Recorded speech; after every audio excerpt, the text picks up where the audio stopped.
listeners, and welcome to another session on infancy and human development.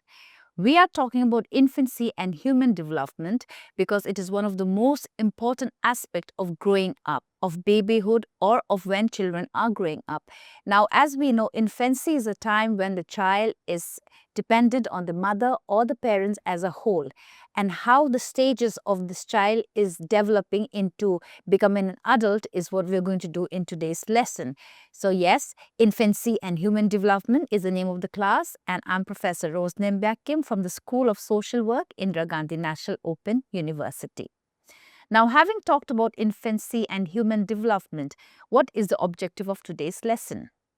Now, with this lesson, we are going to understand the process of infancy. You will know about human development. We will also try and highlight conditions influencing adjustment to postnatal life and list how personality develops in a child. Now, these are some of the objectives of the lesson today, and I hope you'll be able to have an interesting knowledge or understanding of the same. Now, let us go into the lesson. When you talk about infancy, it begins with birth and ends when the infant is approximately 2 weeks old. That means infancy is when a child is born into this world, and it ends when the infant or the child is approximately 2 weeks old. And that is the period that is needed to understand whether the child is able to survive the outside world apart from the mother's womb. Now, according to the medical criteria, the adjustment to life outside uterine walls is completed with the fall of the umbilical cord from the navel. You will see that whenever the child is born, the doctors, what they do is they cut the umbilical cords that connects the mother to the child.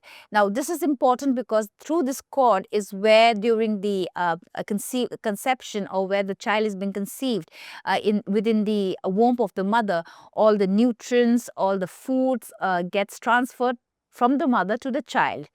And once the child is born, it is disconnected, or it is cut by the doctors from the navel, and that is how the child becomes independent of the mother. Now, according to the physiological criteria, it is completed when the infant has regained the weight lost after birth. Now, you see, when the child is in the uterine walls, protected within that womb, in that fluid, what happens is the umbilical cords, as you mentioned, connects the mother to the child and passes on the nutrients and other aspect to the child. So it goes from the mother to the child, and that is how a lot of things becomes hereditary. So that is how we call as the hereditary endowment. Now, within this aspect, we know that once a child is born and is healthy and is out of the womb after 9 months, the umbilical cord is disconnected, and the child is considered to be healthy, or the childbirth is considered to be completed when the child regained the weight that is lost after birth. So you see, when a child is born, the doctor announces the child is 2.5 kgs or 3 kgs or 5 kgs. Now, what happens is these birth weight becomes a little less later on. However, when the child regains those weight, it is clear that the child is able to adjust to the outside environment apart from the uterine walls. Now, moving further, infancy is definitely a hazardous period. Why? Because the child is new to the world.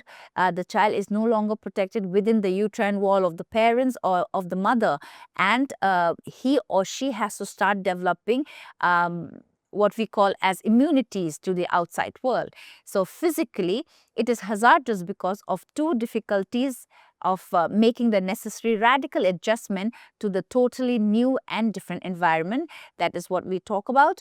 When the child is protected within the womb of the mother, everything is protected within the thick walls of the womb.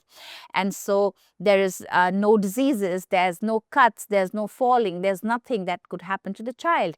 However, once the child is born, then he or she have to make radical adjustment to the different environment which is outside of the mother's womb. Now, because of this, we say that there's a high infant mortality rate, and this is definitely an evidence to it.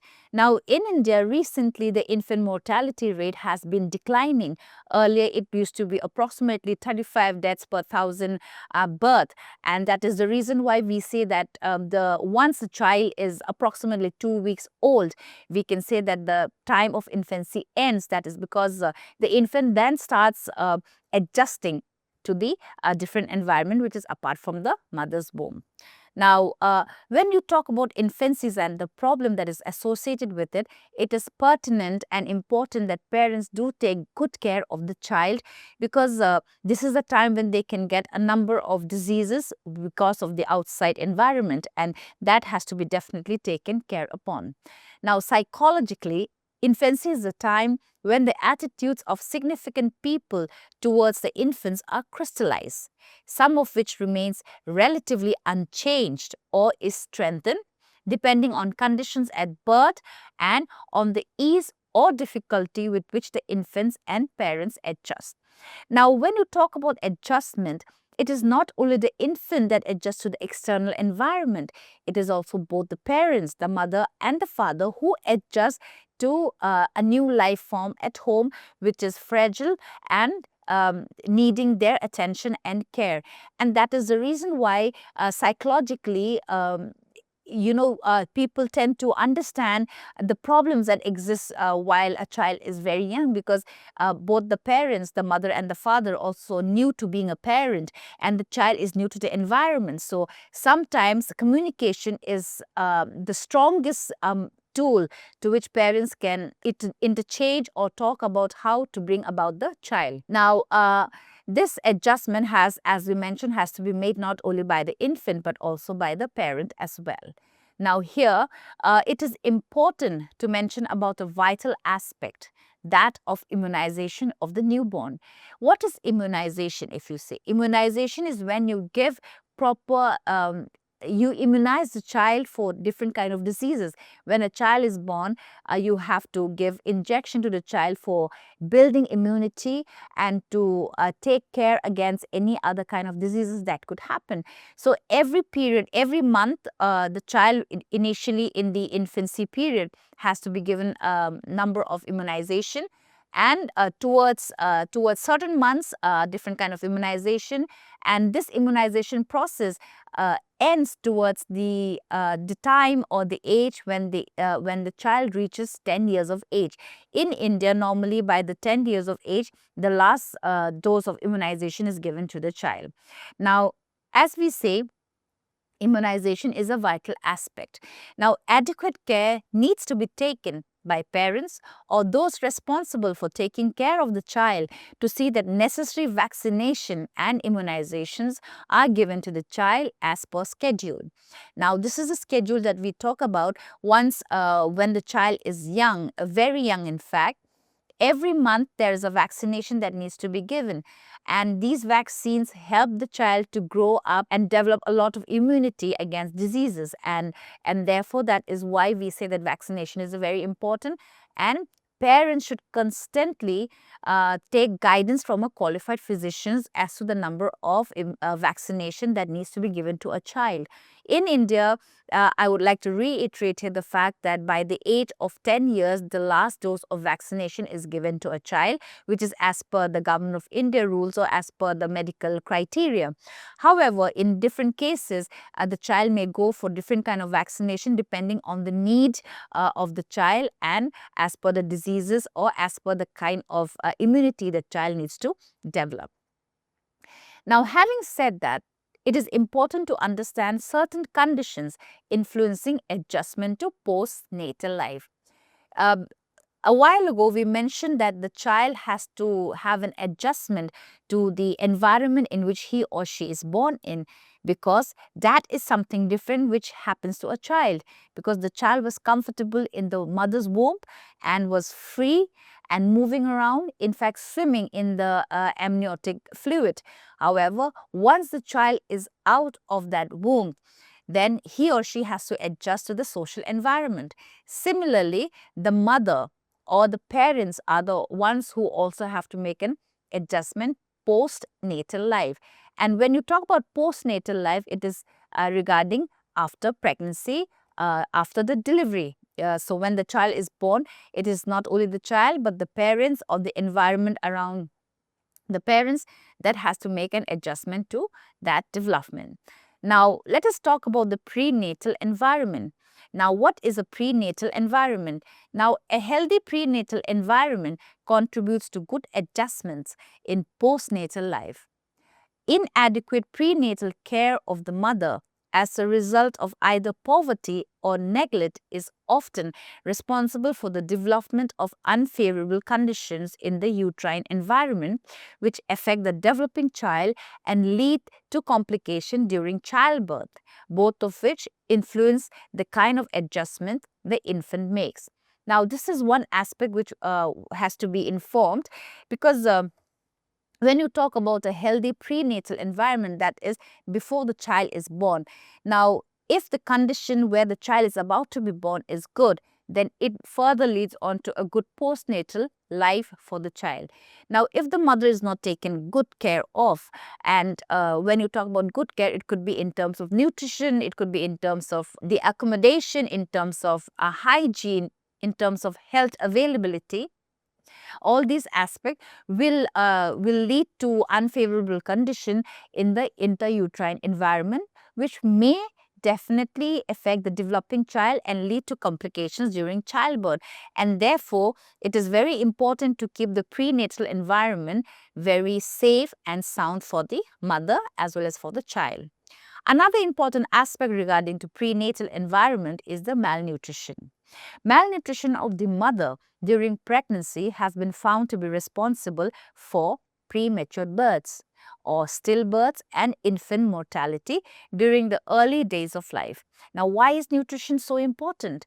It is important not only for you and me or for anybody else, it is important for everyone else. Now, similarly so, the nutrition of the mother-to-be is of utmost importance because she's eating for two people. She's eating for herself and for the child who is to be born. So, if the mother is not receiving proper nutrients, is not receiving proper vitamins, is not getting proper carbs, is not getting proper proteins, then it will affect the health of the child who is to be born.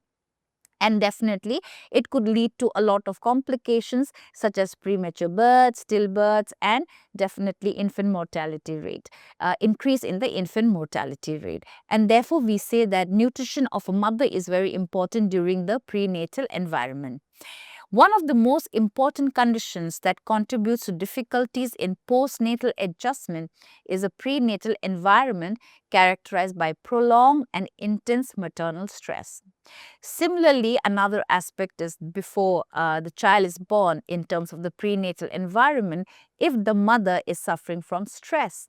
Now, this stress could be of anything: the stress of being poor, the stress of thinking where to give birth to the child, the stress of thinking when the child is born, how to bring about the child, or the stress of, if not even poor, let's say even if it is from a rich family or a middle class family, the stress of how to bring up a child, the stress of how to take care of the child, the stress of management of the child. There could be many stresses that is coming within the mother's concept in terms of thinking and thoughts and perception. So these also are very important in order to which may contribute to difficulties in postnatal adjustment, and therefore we have to ensure that the prenatal environment of the mother is kept safe and sound.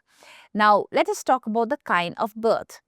The second condition that influences the kind of adjustment that the infant will make to postnatal life is the kind of birth the infant experiences. There were 5 kinds of births, each with its distinctive characteristics. Now, what are these kind of births? Let us look at it. They are natural or spontaneous birth, breech birth, transverse birth, instrumental birth, and cesarean sections. Now, these are the different kinds of births that takes place, and we can go in detail about them in the next classes. However, natural or spontaneous birth is one where the mother is asked to push out the child in a normal environment, where the mother is strong or the mother is not having any kind of problems, and that is why it is known as natural birth.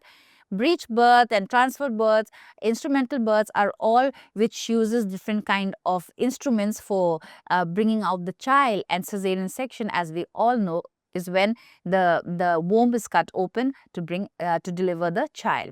Now these are the kind of birth that happen, and these kind of birth in which the child is born also influences the kind of adjustment the infant will make to postnatal life.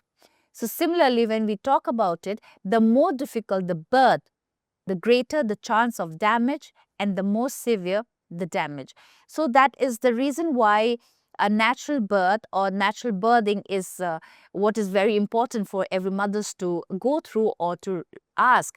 However, people are of the opinion that giving birth is a very difficult task, and sometimes the pain is unbearable, and that is why people tend to opt for cesarean births.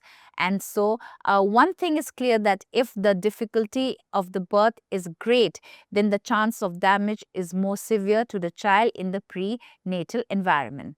Now the infant who has been born spontaneously usually adjusts more quickly and more successfully to the postnatal environment than the one whose birth has been difficult enough to require use of instruments or cesarean sections.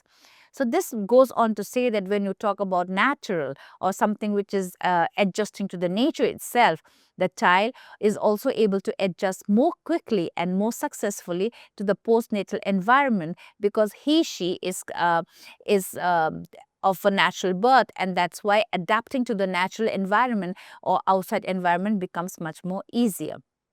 Now, let us talk about parental attitudes. Now, how quickly and how successfully newborn infants will adjust to postnatal life is greatly influenced by parental attitude. Now, this is very important, although it might sound or seem common. However, the parents do make a very important aspect, or draw a very important line in the life of the infants or the newborn infant.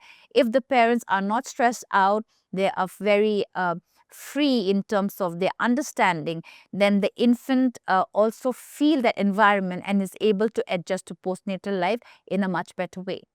When parental attitudes are unfavorable, for whatever reason that is, they are reflected in the treatment of the infant that militates against successful adjustment to postnatal life. Now, if you have a parent who is very stressed out, or a parent who is very busy, a parent who is not able to hold the child, or any other reason, so for whatever reason, then what happens is it leads to a very unsuccessful adjustment of the infant to the postnatal life.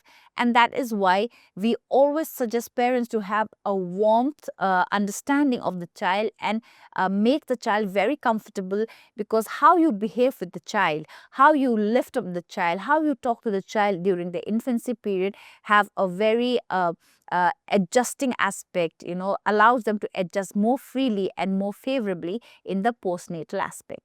Now, by contrast, parents whose attitude are favorable treat the infant in ways that encourage good adjustment. A relaxed mother, for example, produces more milk than the one who is tense and nervous, and this helps the infant to adjust to a new method of taking nourishment.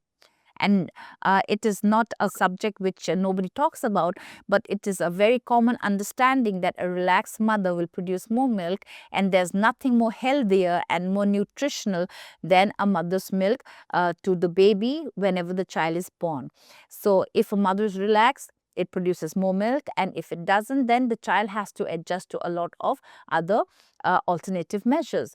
Now, fathers who are present during delivery usually have more favorable attitude towards their child than those who do not share the childbirth experience with their partners.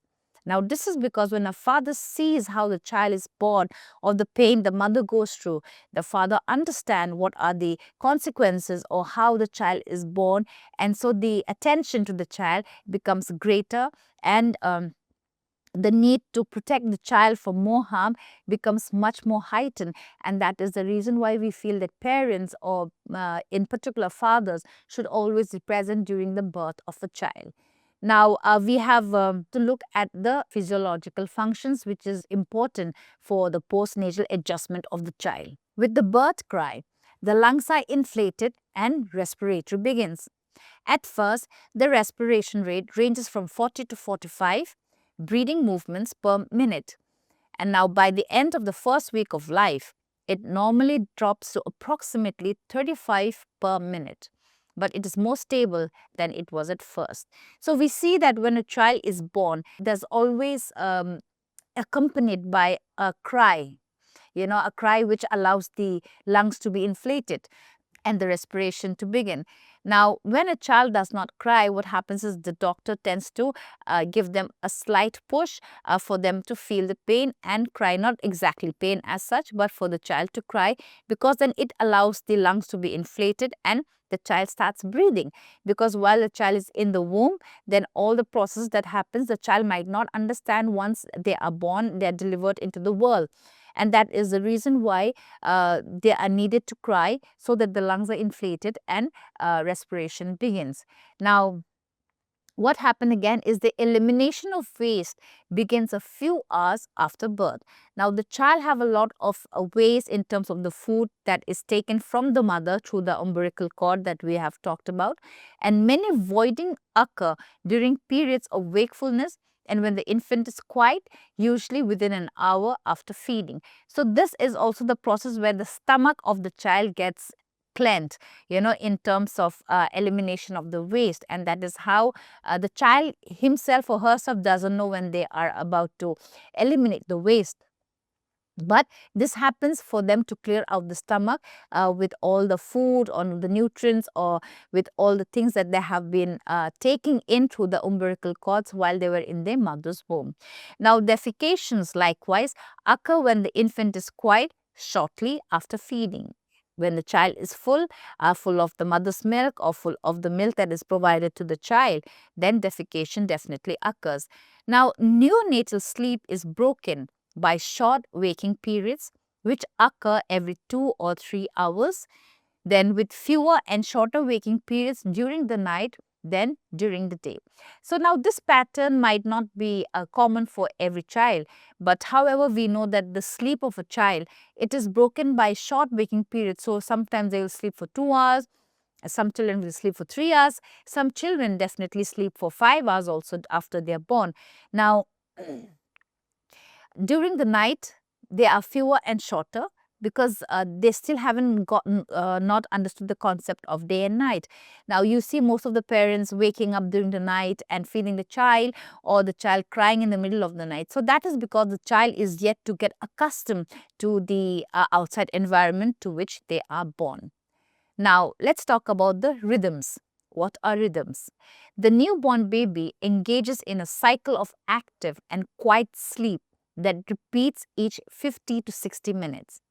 Now, this cycle is coordinated with a cycle of wakefulness that occurs once every 3 to 4 hours. Even before the first feeding and with external distraction held a minimum, newborn still display roughly these same sleep wake cycles. So, we see that newborns, like, they will sleep for some 2 hours, 3 hours, 5 hours, depending on the cycle that they are accustomed to, or how they have been breastfed, or how full they are in terms of the stomach. So, even before the first feeding and with external distraction, newborns still display roughly different or same sleep-wake cycles. So, you know that a lot number of infants can sleep for 2 hours at a stretch, some 3, some 4, some 5. So, the time the sleep-wake cycle is differing from every child to every child. Now, gradually, infants adapt to the 24-hour light-dark cycle over a period of time. Now, sleep period becomes longer at night and wake periods longer during the day, with long sleep at night emerging at about 5 to 6 weeks of age. So, initially when the child is born, we see that the sleep-wake cycle lasts for 2 hours, 3 hours, 4 hours, depending on how the child has been taken care of. Now, this gradually increases to a more higher hours of sleep, because then what happens is the child get accustomed to the kind of night and day that has been practiced, or how the mother or the parents put them to ease. So this happens usually around 5 to 6 weeks of age of the child. Now, let us understand the organized behavior of newborn. What is the organized behavior of newborn? Newborns are also equipped with several specific behavior patterns that occurs in response to specific stimuli, such as a startled reaction to a loud sound. So when newborns are sleeping, or when they are just sitting by themselves, or just cooing, or looking at the walls, or just behaving normally as any child should, if they hear a sound or a loud noise, they become startled because they respond to a specific stimuli that is existing in front of them or in their vicinity. Now, these highly stereotyped behavior patterns, which occur as brief responses to specific stimulation, are called reflexes. And that is what it is. Now, if somebody shouts, then the child gives a sudden jerk or response in such a manner that it is called as reflexes. So these stimulation in which the child responds to certain noise, certain sound, certain behavior is known as reflexes. Now, the newborn also initiates activities and is capable of sustaining them over a considerable period of time. There are certain activities in terms of what the newborn does. Some newborn get used to sucking their thumb. Some newborn get used to clapping their hands. Some are used to rubbing the feet of the legs. So there are different kinds of activities which the newborn display from his or her own side, and it is not taught. It just comes to them, and they sustain them for some time, but it is not consistent, or it doesn't stay for long.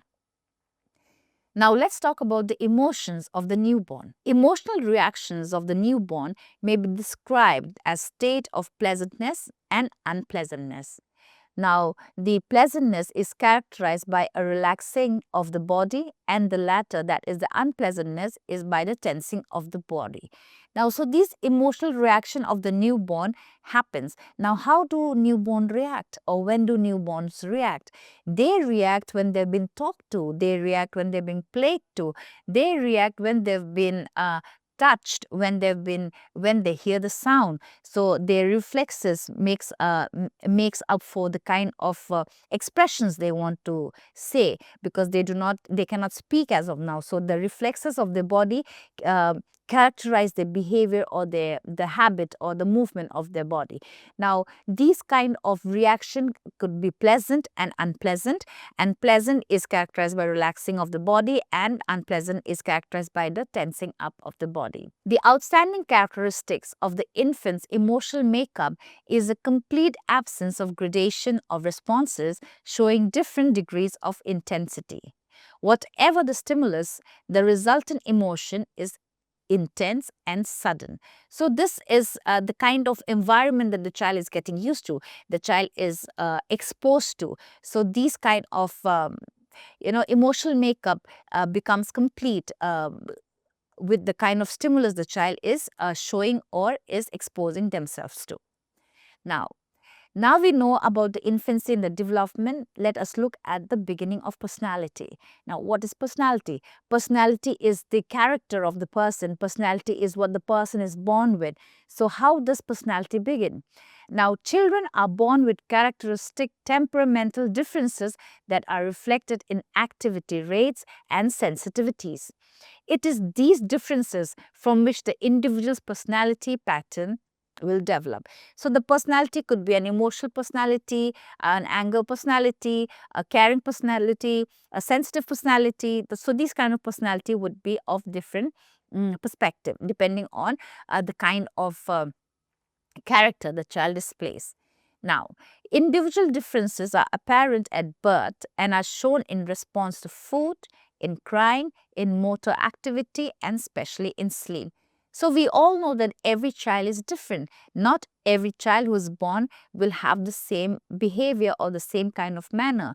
So a child might take to food nicely, and another child might not like eating at all. A child might cry a lot, some other child might be more than happy, and a different child might keep on swinging and have a lot of motor activities. Some child might just want to sleep. So these are the different kinds of patterns that the child display during birth.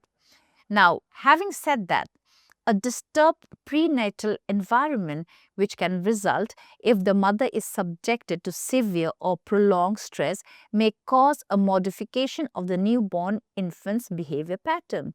And that is the reason why when we talked about prenatal environment, we said that if the mother is stressed out, then it could greatly affect the postnatal environment of the child. So here we know that if a disturbed prenatal environment of the mother exists, then it can lead to a different behavior pattern of the newborn, and that is one thing which we have to really take care of and ensure that the mother is free of any kind of prenatal stress environment. Now, there is also evidence that infants who are separated from their mothers after birth are unable to make adjustment to postnatal life as good as the infants who remain with their mothers. Now, this is because when a child is born, the first experience of the child is to be placed on the chest of the mother, and that's how the mother feels the heartbeat of the child, and the child also hears the heartbeat of the mother. That is what connects them. And so, however, if the child is separated from their mother right after birth, then for them to make a certain adjustment to postnatal life gets a little bit tough, or it is not as good as the infants who remains with their mother.